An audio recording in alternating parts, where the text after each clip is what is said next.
Le fiamme altissime, una densa nube di fumo visibile a chilometri di distanza e la paura perché in breve l'incendio, partito da un capannone adibito a magazzino e ricovero attrezzi, si è esteso all'abitazione adiacente. È accaduto ieri sera in via Tabina Isiata di San Donà di Piave ed è stata una notte di gran lavoro per i vigili del fuoco, intervenuti con 24 squadre e 13 automezzi da San Donà, Mestre e Motta di Livenza assieme ai volontari di Caorle. I pompieri hanno lavorato per tutta la notte prima di riuscire a domare le fiamme.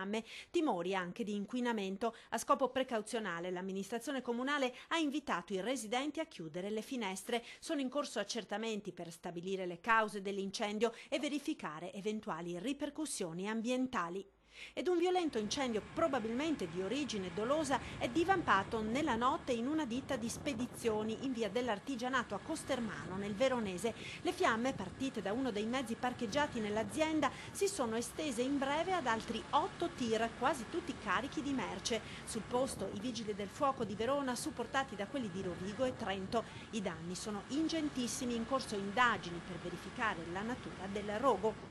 Ed ancora fiamme a Cerea, nel Veronese, dove ieri, poco prima delle 14, ha preso fuoco un appartamento al terzo piano di un condominio. 2 persone sono rimaste ferite. Una donna, a causa delle gravi ustioni, è stata trasportata con l'elicottero del 118 al centro grandi ustionati di Padova.